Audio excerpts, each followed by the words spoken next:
Hey there. Welcome to The Climate Cycle, a podcast focused on Canada's climate tech ecosystem. In each episode, we sit down with founders building climate solutions right here in Canada to better understand the challenges presented by climate change and what we can do about it. Today's guest is Matt Loszak, co-founder and CEO of Aalo Atomics. Aalo is building factory mass-manufactured nuclear power plants, purpose-built for AI data centers. AI's explosive growth is adding to record levels of electricity demand, and big tech companies are actively seeking out gigawatts of reliable, low-carbon energy to power their data centers. Traditional connections to the grid often can't deliver this capacity fast enough, creating an urgent market need.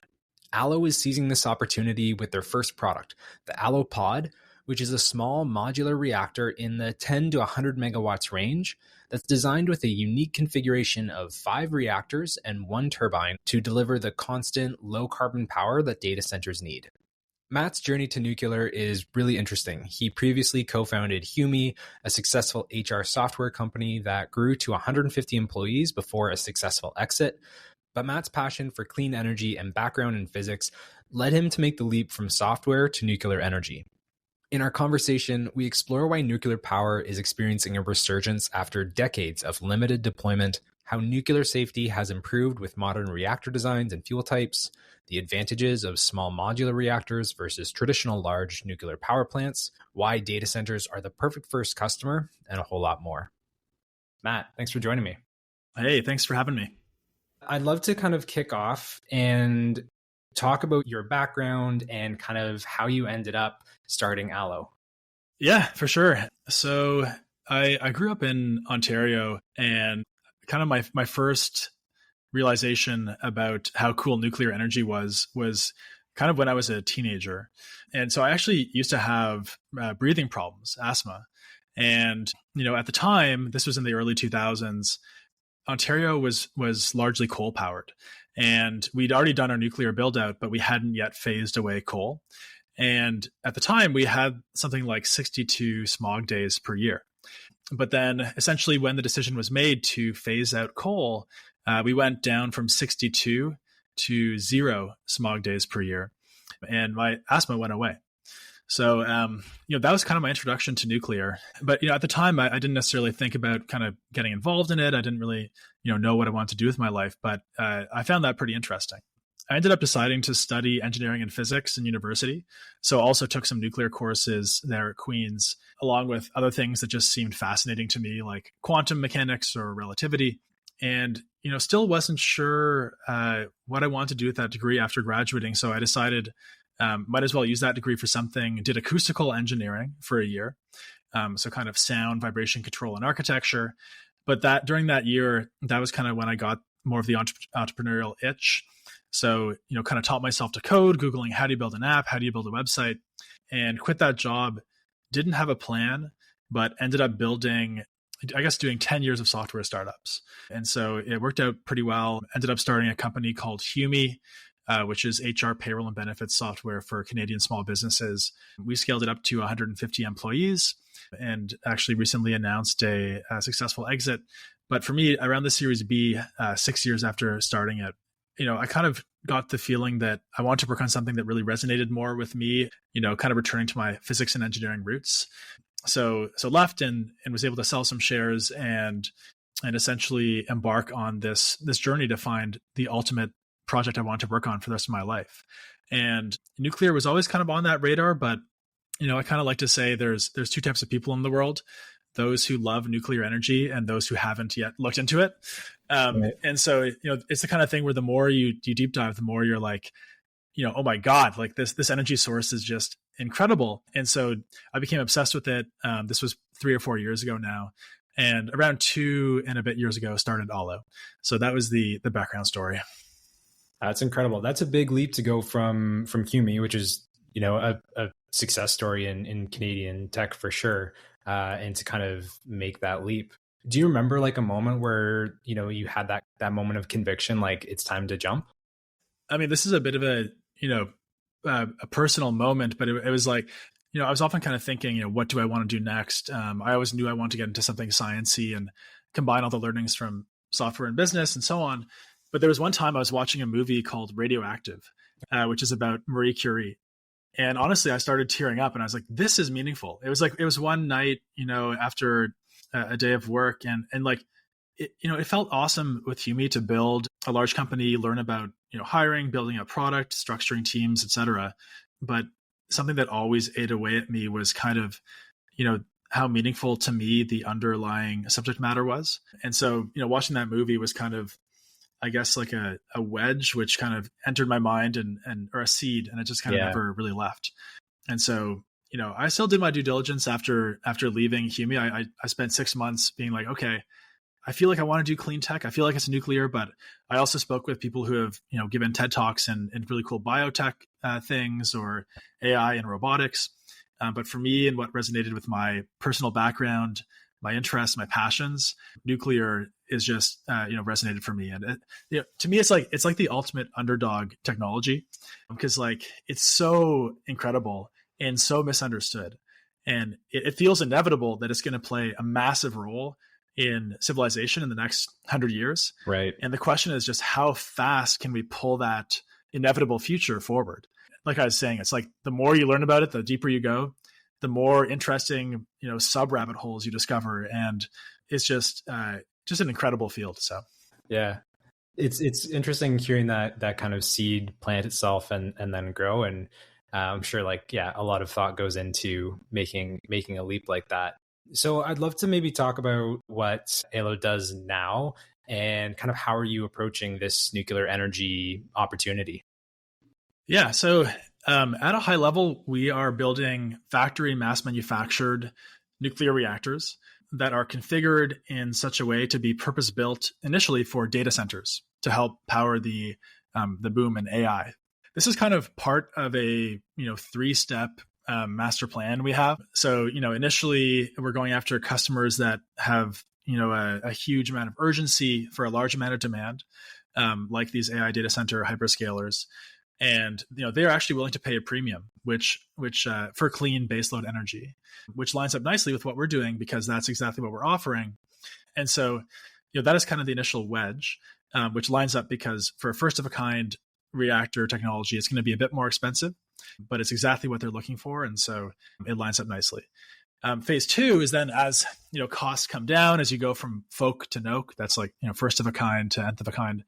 As costs come down, we could sell more into, general utilities across the US and other countries, help build resiliency into the grids, which are often kind of old and failing in many cases. And then part 3 of the master plan would be to expand internationally and help deploy these all over the world in certain countries that might, have more energy poverty and need more energy. And, it's that classic thing where there's no such thing as a energy rich, poor, like financially poor country. It's just always directly proportional. The more energy a country has, the more wealth it can generate. Right. So we want to do that, and maybe one day do other planets too, if that makes sense. But that's kind of our 3-step plan. But yeah, starting with data centers. Yeah. And happy to elaborate on how the product is well suited for data centers. Yeah, for sure. Well, I think maybe a good kind of grounding point too is the kind of modular approach that you're taking. And maybe you can share a little bit about what's the kind of main difference between large and kind of more small modular reactors, and what leverage does that kind of unlock? Yeah. So the way you can slice and dice the market. So first of all, you've got a lot of the kind of old school gigawatt scale water-based power plants around the world.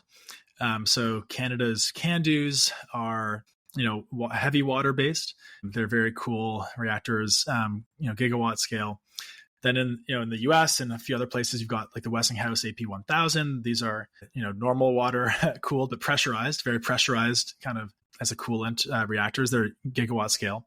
These are great, but for data centers, these essentially they have to be refueled. Well, CANDU is constantly refueled, but other US based reactors, PWRs, are, for example, refueled every 2 years. It takes a month. And data centers they need constant power. So if you do a gigawatt scale water based plant, you're going to need a grid backup. And what we're trying to do is build something that can essentially offer islanded power eventually when the capacity factor is high enough. So the way this is achieved is through what we're calling the Aalo pod, which is 5 reactors, 1 turbine. And that way, if a reactor is down for refueling or maintenance, you can either overclock the other 4 or add a 6th to make up the delta. Okay. And basically provide power 24/7 for these data centers. Coming back to the idea of slicing and dicing the market, right? So you can kind of look at it as a scale thing.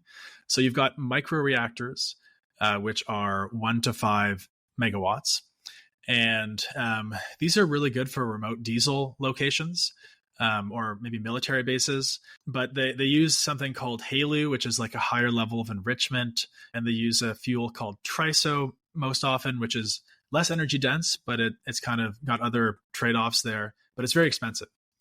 And so you're never really going to see 1,000 microreactors, like 1 megawatt microreactors powering a gigawatt data center. And then you've also got, SMRs, which are usually like 100 to 300 megawatts.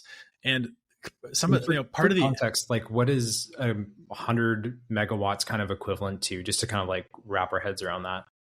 So the average home in the US and Canada uses kind of on average across a year, like a kilowatt. Okay. Constantly like average across the year. So, a megawatt is then 1,000 homes. So 10 megawatts is 10,000 homes. So if that gives a sense of it, yeah. Yeah. Okay. And so you have the small modular reactors at that kind of 100 to 300 megawatt. Yeah. Okay. So that would be like, 1 to 300,000 homes. A gigawatt scale plant would be 1 million homes. Okay. So that's why, Toronto is kind of surrounded by a bunch of gigawatt scale plants to power the millions of people that are there. Right. So with the, the 100 to 300 megawatt range, this is interesting for, industrial process heat or for certain microgrids like data centers and so on. But if you look at the market, there's kind of a lot of scaled down large reactors. And some of the designs, for example, they end up using more concrete per megawatt than any other reactor design, than the traditional gigawatt scale plants, which is kind of going in the wrong direction. So what we're trying to do is kind of create something that would be a bit of a new category. Maybe we're calling it like an XMR. It's in the 10 to 100 megawatt range. And the idea is in our case, this is purpose built for data centers. It's purpose built in the sense of what I talked about with the redundancy, the 5 reactors, 1 turbine, but B, the idea that not just the reactor is modular, but the whole plant is modular. And in fact, basically the whole civil structure is made in this factory space you see behind me, which, is now, this is when we moved in 5 months ago. The pilot line will be finished in the next 2 months. So, oh, wow. Okay. We're moving pretty quickly. Anyway, that's how we kind of look at the market. So we're doing the 10 to 100 scale, which we think is optimal kind of balance between economy of numbers and economy of scale for data centers. Gotcha. Okay. And so when you were kind of scoping out data centers as this customer base, obviously there's a lot of, it's just in the news, in the ether right now is like the big energy demand. But what were some of the requirements that they had that made it a really good fit? You talk about kind of that redundancy, but what other dimensions were they kind of looking for in energy? Yeah, there's a good amount there. So I think one thing is worth pointing out is that different data centers have different needs. Not all data centers are created equal. So some are different sizes. The smallest maybe are 10 megawatts. The biggest, are planned to be in the gigawatt scale. Some have to be closer to population centers if their kind of latency is a concern. Right. Others don't have to be if they're, for example, training AI algorithms that, if it's just training, you can just slap a Starlink there or something, or do a longer wire and, do that in a more remote location. And then, similarly, the power demand profile temporally, some have like a flat, constant power demand that's very high. Okay. Others have more of a spiky power demand curve. Interesting. So it kind of, it varies, but, in terms of the kind of commonalities or the things that we are trying to value or, build to provide value almost regardless here is, one is having the high availability. So regardless of if it's spiky or constant, if it's available when you need it, that's great. And you can do things like batteries or whatever to make an intermediary if it's spiky and it's not just using all the power. Right. And then, also, if you get the capacity factor high enough, you could do a fully islanded approach without the need for a grid interconnection. And that's helpful because grid interconnections are very slow and there's a long queue. And sometimes these people who really want to get power soon will pay a premium to bypass that. And then also, if you do this fully islanded configuration, you can avoid the need for long transmission distribution wires, which can be pretty expensive. So often that can be like half the cost of delivered electricity. Like if you look at your electricity bill in your house, like a good chunk of that is actually coming from like the wires and the transmission, not just the plant that made it. So, that's something people don't often realize. And then also with this kind of reactor, you don't really need a lot of water. It's not using water as the coolant. So that's another constraint that is resolved, is this could allow siting for these data centers in places where water is more scarce, more remote locations, or places that are more arid. And, by the way, you can also use these reactors to manufacture water through desalination. Right. If you're at a salty coast or something. Yeah. So those are some of the things that make it pretty helpful. But the idea is like you want to do this on site with the data center location for all those reasons, and it can be kind of sleek. One more kind of cool point to make is two more. From a footprint perspective, it's roughly like 20 to 30% of the kind of plant boundary. So it's 20% of the footprint of a data center of the equivalent power requirement. Okay. So you can really site it next door and kind of parametrically scale as you build out data center. You can build out power right there beside it. And so that's pretty exciting.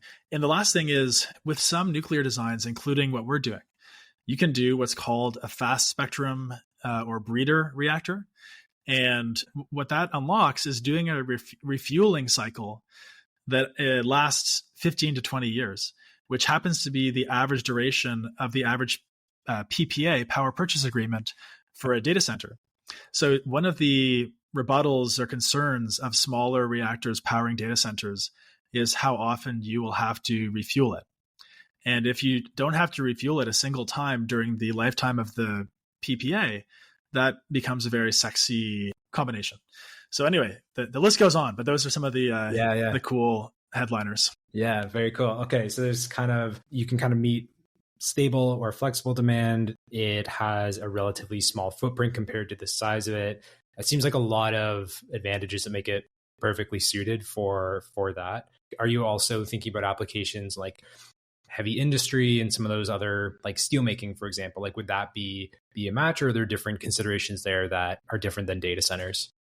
Yeah, there are some differences. So, industrial process heat is a pretty big, sector, and the outlet temperature of our reactor is around 500 to 550 Celsius, which would allow you, in theory, to decarbonize roughly half of the industrial process heat market. So, you could, in theory, get to higher temperatures electrically instead of with just the output steam being hot. But it's less efficient, and that's kind of more of a gray area. But the thing is, like, lots of people have always wanted to deploy these smaller advanced reactors to decarbonize industrial process heat, but it just hasn't really been done yet. But the idea is pretty clear, and I think this will just become possible when you have the factory that can mass produce the reactors and deploy all over the place much more easily.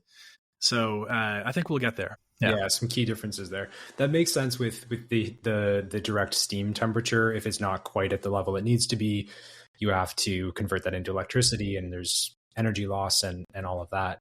I would love to talk about the actual reactor design that you're using. My understanding is you're kind of drawing on a reactor called Marvel that was developed in the US. And I really want to understand more about the fuel aspect of it, because it sounds like there's some really interesting opportunities there in terms of how the fuel actually functions and can be kind of reused.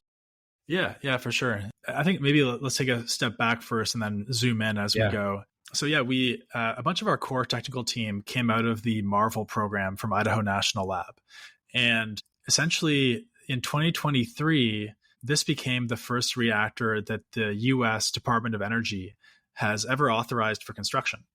So before that, DOE was formed in 1977. And before that, basically the NRC was the main way to get a reactor approved for construction in the US. And this pathway kind of, it started in 2020 when the Marvel program began. And in 30 months, the team achieved this approval for construction. And that was around when we brought on a bunch of the team to say, hey, what if we were to commercialize a reactor that's kind of similar to this reactor, but scaled up, more commercially focused and tweaked for the needs of certain end customers like data centers, for example. And the kind of design lineage doesn't really begin with Marvel. It actually goes way further back. So the whole idea of a liquid metal cooled reactor actually kind of began closer to the 1950s and 60s. A few examples are EBR-1, EBR-2, the SNAP 10A reactor. So for people listening, it could be cool to research those. But basically, you have, most reactors around the world today, they use water as the coolant. And water boils around 100 Celsius, or exactly at 100 Celsius. And, if you pressurize it, it can actually go much hotter. And when it goes hotter, this is good because it allows you to use it in a turbine to turn the turbine and produce electricity. But the idea is there's kind of this holy grail where if you want to make a reactor that's mass manufacturable and transportable on roads, it needs to be a bit more compact and maybe have a bit of a different, safety profile where, all reactors that regulators approve are safe, but there's different ways to achieve that safety. So you can kind of simplify some of the safety systems and make these systems more mass manufacturable with this approach. Okay. And liquid metal is very transparent to neutrons, which allows it to do the whole fast spectrum breeding I mentioned earlier that has the really long refueling cycle in the future. We're not going to start with that for the first product because that's a bit further down the line for supply chain issues. Maybe I'm throwing a lot of jargon out, but there's HALEU, like higher enrichment fuel supply chain challenges that make it, we're going to tackle that a little bit later. But yeah, so that's the coolant. And the nice thing about the sodium or liquid metal coolants is you can use a lot of different types of fuel and make them safe in different ways. So, for example, EBR-2 used a metallic form of uranium or of fuel, and it had this really beautiful safety response where they basically tried to, they did this before Fukushima, but they did a very similar kind of scenario test to what happened in Fukushima, which was a loss of coolant flow, loss of power, backup power. And they found that they were able to basically shut off all the safety systems and the reactor safely shut itself off. And I think this would have made much wider spread news, but guess what happened 12 days after this incredible safety demonstration? Chernobyl. And no way. Okay. Chernobyl was like an older school design that didn't have a containment dome. And it was like, that's the worst thing that ever happened in nuclear history. And it was like a nuclear reactor energy history. And it was 42 or so firefighters, died in the firefight there. And then there's a few thousand people whose lives, might have been shortened by a decade or so. Yeah. But, this is what's interesting is despite even including that accident, nuclear is as safe as solar and wind statistically. So that's that one way to make the sodium cooled reactors very inherently safe is with that metallic fuel.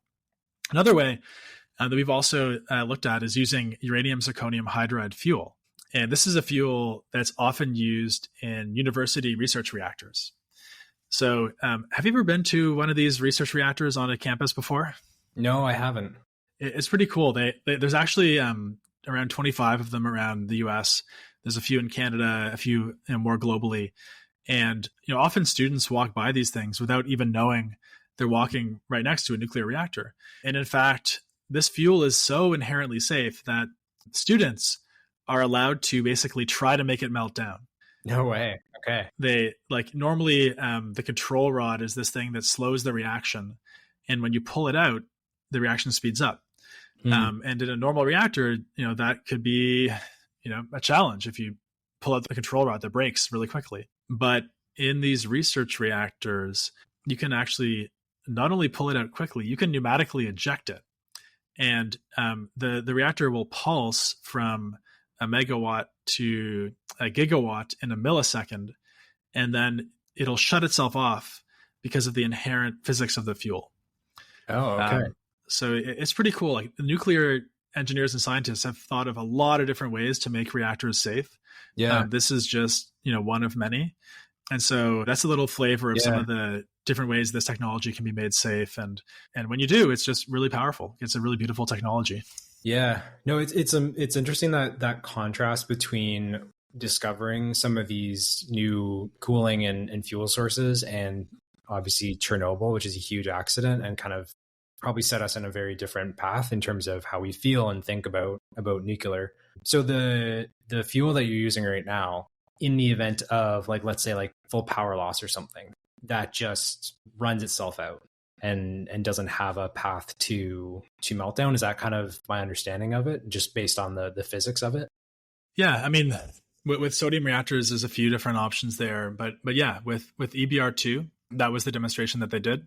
So they cut the backup power, the coolant pumps stopped, and the fuel expanded, which caused the chain reaction to slow down, and it just inherently stopped itself. So that was what was done at EBR2. Yeah. Okay. So that might be a good segue into some of the perceived risks around nuclear. And I do want to talk about kind of the resurgence and kind of what's driving that as well. But I think if you were to ask most people on the street, what is the biggest risk around nuclear energy, it would be the safety risk of a meltdown. What do we do with waste, and potentially like security risk? I'm curious, like, how are you thinking about those problems, and how did you kind of work through that as you were selecting, like, what's the technology we're going to use here, and kind of building Aalo's system? Yeah, it's a really, really fascinating subject. And, I just want to highlight a few things that might surprise people, and then I'll get to answering your question. Yeah. So, Chernobyl was the most fatal accident that happened in nuclear, 42 deaths and a couple thousand lives shortened. People routinely die in oil and gas, and it doesn't make any news. One time, a hydroelectric dam burst in China, and it instantly drowned 200,000 people. People often, fall off roofs when installing solar panels, or fall off the wind turbines when they're installing those.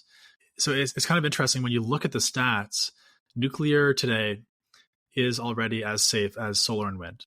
So, you don't really have to go above and beyond that. It's already way safer than, oil and gas, where there's lots of deaths in mines, or in leaks, or in the air pollution in those regions, right, with asthma and things like that. So you have to kind of point out that, like, nuclear is held to a higher standard than others. And this is, largely because of the mental connection, because it's mental, not really technological, to the weapon from back in World War II. And the thing is, like, in the past 50 to 70 years, society has kind of been wrapping its minds around this. And, frankly, the generation that, was involved in those wars and so on, they are, largely no longer with us.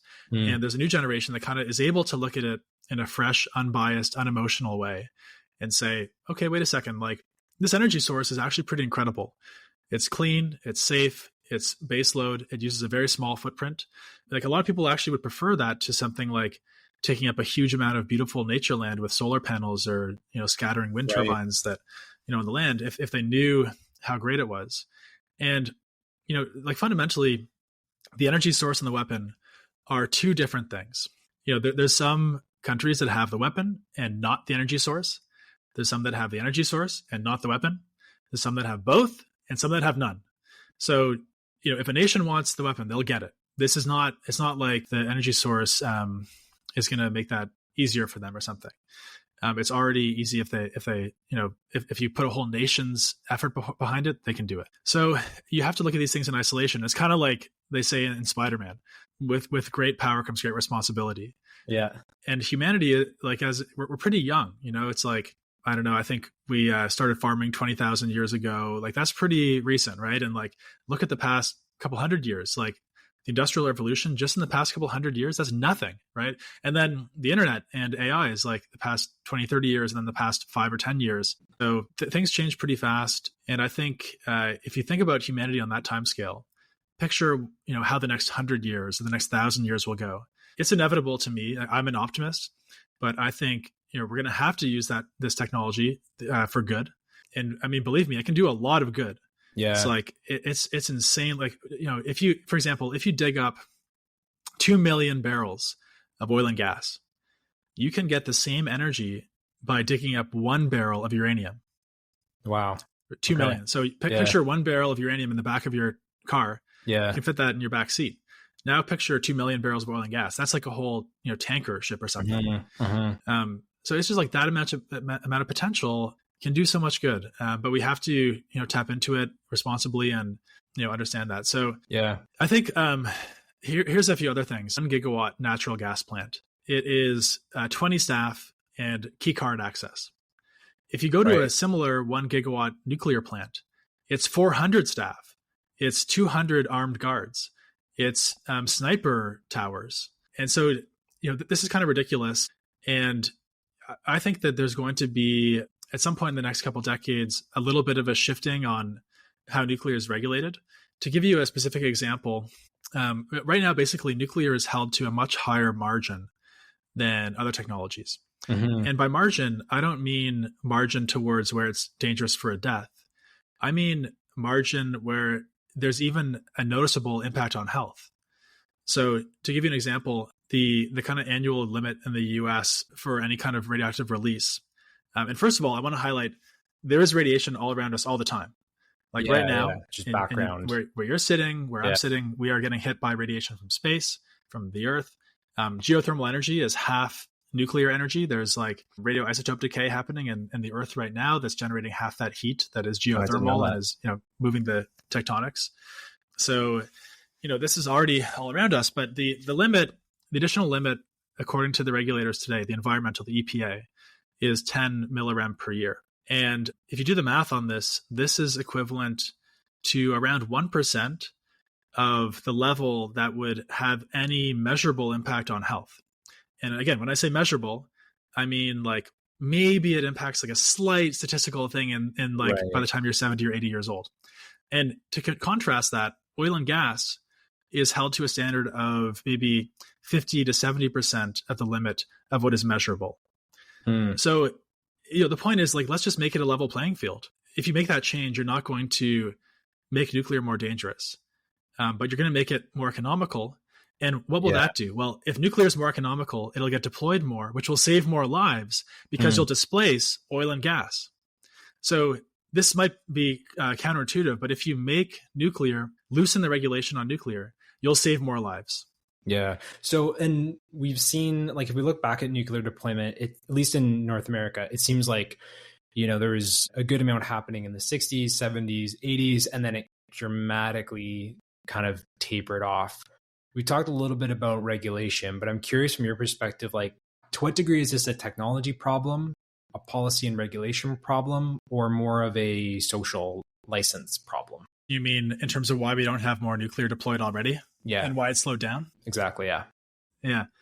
I would say it's not really a technology problem, although I will say that there's lots of opportunity to improve and optimize in the technology. It would be kind of like if you froze the technological development of computers of the internet in the 90s. Right. It's like, well, they're pretty good, but they could get a lot better. It's just, obvious with more money and time and iteration and innovation, you could get a lot better. But, why did it slow down?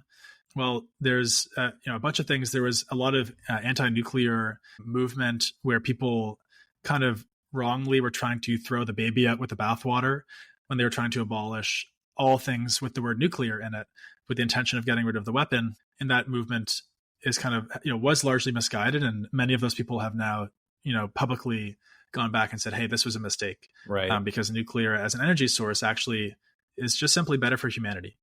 It uses less materials, better for the air quality, more sustainable in the long term. And that was missed amongst the social movement to vanquish the weapons. And now that's being realized, and that'll continue to shift. But there was also actually another. So after that slowdown, there's also an kind of interplay there with oil and gas prices in the 70s and 80s. Initially, they went up, and then they came back down. But then nuclear had gone up in cost, partially due to regulation, and that regulatory ratchet was hard to unwind. Okay. So then also in the 2000s, there was a kind of an attempted nuclear second atomic age renaissance. And a few things made that challenging. There was the economic downturn in 2008. There was Fukushima in 2011. But really, that wasn't the source of it. One of the big things was actually something that came out of here in Texas was the fracking boom, which really changed the cost of natural gas. And natural gas was a small part of the electric grid in the US in the early 2000s. And by 2016, it overtook coal. And now coal, it was really on the way out, and natural gas took over. So that, nuclear revolution slowed down. And the thing is, like, to really get a successful nuclear revolution, you need a lot of buy-in from a lot of humans. So you need support from government, from the public, from customers, from investors, from employees, like workers, like humans who want to work on this mission. And without all those things, like, one person isn't going to build a reactor. Like, it's not like software, you can do it in your parents' basement. So for that reason, I actually really think this nuclear age is going to be here to stay, because so many of those signals are really strongly in place. Like, you got bipartisan support from a lot of the governments in Canada, the US, beyond, basically everyone but Germany. Right. Even though Germany is shifting that too. Investors are really digging in. Mm-hmm. I will say, I'm really happy that a lot of money goes to fusion, but it also does kind of bother me because part of the narrative that fusion founders must leverage is trash talking fission. Right. Which to me is a lie. They have to lie about the quote unquote flaws of fission to get money for their fusion companies, when really fission is actually, frankly, better. It's inherently cheaper, and it's here today. So, if we want to displace oil and gas, this is the way to do it right now. Anyway, luckily, lots of investors are looking at fission as well. And the public is really changing its perception, and people are, flocking to work in this industry now, which is awesome. And then I guess lastly, and most importantly, the demand from customers is there. So you need customers to stand by you for 5 or 10 years to get that first stuff built. And that market pull is another thing that helps justify the dollars to go towards making this thing a reality. And does that kind of help insulate against some of the price shifts that have happened in the past, like the much lower natural gas price or oil prices changing? Like, does that demand pull help mitigate any effects that might come from that? Yeah, partially. And then also it's just that there's more of a willingness to pay a slight green premium for this technology, because, a lot of the big tech companies don't want to be perceived as destroying the earth to build their next large language model. Yeah. And so they're like, hey, we should probably pay a bit of an extra expense, call it a marketing budget, to not look like demons in this whole thing.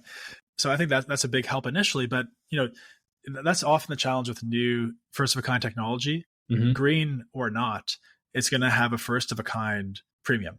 But fortunately with nuclear, that is not too high with fission, because this has been all done before, and you don't need as much capital to push it over the edge from the fog of the folk to the clarity of the Noke. Right. And I guess you're probably going to capitalize on that even further with the mass factory manufacturing approach, where you can get reps in repeatedly instead of every 10 years when you're building a one-off large reactor. You can get closer to maybe like solar manufacturing, where the learning curve was there and really like help push prices down. I'm assuming that's something you're hoping to kind of tap into with this manufacturing process. Yeah, exactly. And I think a few things to highlight there is, this kind of demand from customers for gigawatts of power gen was not really there in the past. Like in the past, the main way to get a gigawatt of something built was if a whole city needed, more energy, because that's 1 million homes worth of electricity. But now a lot of these big tech companies and hyperscalers are each wanting to deploy a gigawatt, like 1 million homes worth of electricity for data centers. And that can basically single-handedly justify a small reactor gigafactory. So there's that component. On your learning curve point, if you are building a gigawatt scale plant and it takes you 10 or 15 years, it's going to be very hard to translate the learnings from that to subsequent plants, because the same people who are working on these things are not going to be the same people on the next one. Right. And maybe you can try to do some in parallel, but it's just going to be hard. And so you're right, with this kind of scale of like each reactor being 10 to 100 megawatts and being deployed much more rapidly, those learning in a factory setting where by definition a lot is parallelized, then yes, that makes the learning curve much better. And there are trade-offs. Like when you build a large reactor, there's better neutron economies, better turbine efficiencies, lots of things like that. But we do think that there's also diseconomies of scale, and that the optimal, at least in the West, will be somewhere in the 10 to 100 megawatt per reactor range. And mind you, this is a little different in China because they have unique advantages on sweetheart financing deals with the government, right? Dictatorial, environmental procedures, things like that. So we'll have to see how it all shakes out. But this is our thesis. For sure. No, that makes a lot of sense. And I think I've heard from advocates of large scale kind of saying, we don't need small scale, big scale we already have it. We should just like roll that out. And it seems like you're kind of identifying there's niches for these different things, as there are in any ecosystem. And I think as we start like moving forward on this, big is going to fit some applications, small is going to fit different applications, and each of those is going to find the right fit for and is going to be the most efficient for those uses. So I feel like definitely within even just power, but within nuclear, some of those like me, not you kind of conversations are almost self-defeating. It's like, well, each of these are going to have their own niches and they're all significant markets, and we just need to like get the energy out there and built. Yeah, I totally agree. Yeah, I think there's going to be a market at all these scales. There's nothing wrong with a healthy debate, amongst friends around what the optimal long-term solution will be. And we can wait and see how these things shake out. And I mean, energy is so critical. We need to put the money in to try all these things at the same time. And I think some people get kind of up in arms or angry when they feel like it's a zero sum where it has to be one or the other. But if you can try both, then it makes sense to try both. And I think like some people underestimate how effective it can be to start anew with a fresh perspective and build a culture that is, hyper motivated. Like seeing, for example, what SpaceX and Tesla did in those spaces, I think largely was culturally driven. Obviously starting from the top with a maniac leader, but like there's a lot of good lessons there. And also seeing what happened in that space is kind of like the 4-minute mile, where when it happened, everyone's like, oh wait, that's possible. And it attracted a lot more people, a lot more capital, and having that ripple through the nuclear space via a few startups trying things in a new way, I think is pretty healthy. Yeah, totally agree. No, I love that perspective. So we're kind of getting to the end of our time. Last like big question I had for you was, so you grew up in Ontario, moved to start this in the US. Could you share some of your big, like maybe what are the big motivating factors for that, but also maybe like one or two lessons learned that might be useful for other founders that are like building hard tech that they may want to think about in a similar situation? Yeah. So, I love Canada. This is where I'm from.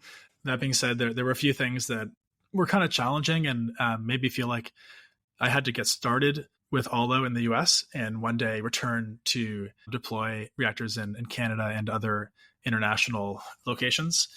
The kind of the challenge is, like Canada is loosely the size of the state that I'm in terms of population. So in Texas, right, it's like, I think 30 some million. In Canada, it's like 38 or something. So, right.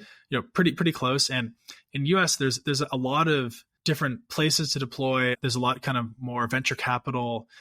Even my last company, a lot of the VCs were based in the US for Humi. And so, for hiring, for raising money, for finding a location, it seemed like there's a lot more opportunity in the US. In Canada, there's maybe one place you could deploy a reactor. The other challenge is the CNSC, the Canadian regulator, because they're resource constrained, they have to work with the most credible projects. And that means the big ones with OPG. Yeah. And if you're a startup saying, hey, do you want to work with me? They kind of do, but then it's like, you get less of a focus versus the big guys. Whereas in the US, there's a lot more ways to get things licensed and built. So that was just, for me, what drove me there. But, I always thought, we need more unicorns in Canada, and Shopify is obviously a good example that everyone points to, but it's, we need more than that. So I think we've got a couple others, but if I didn't have to do this in the US, I probably would have, stayed in Canada, and would love to return and deploy these reactors around Canada at some point. Awesome. Well, last quick rapid fire off the top of your head. If someone wants to go deep into nuclear and understand this field more, what's like the number one resource you would direct them to? I would say the Chris Kiefer Decouple podcast is good. Atomic Awakening by Mahaffey is a good book. Okay. The New Fire movie, maybe Rod Adams' blog. Okay. I would start with those. Yeah. Fantastic. And then what's one thing coming up this year that you're really excited about? Well, in 2 months, we're going to be hosting a big event at the factory space. So we moved in 5 months ago, but it's going to be finished, the pilot line, and the non-nuclear reactor prototype will also be finished. Oh, wow. So we're going to be unveiling the pilot line and the reactor prototype in around 2 months. And I think it's going to be a great event. We're going to invite a lot of people in industry and venture capitalists and government folks and journalists, and I think that'll be a blast. Yeah, that sounds exciting. You guys have been really moving quickly, which is super cool to see. Quick last one. Any words of advice for other founders looking to start a hard tech company? I think just being insanely persistent and finding something that you can be so passionate about that you can be working until 1 or 2 a.m. on it all the time and it doesn't feel like work. I think just taking the time to find your passion and, going through a lot of no's before finding that yes would be probably my best advice. Perfect. Matt, thanks so much for spending some time with us. This was a really interesting conversation. I feel like I could ask another hour of questions for sure. Cool. Thanks for having me, Justin. Appreciate it.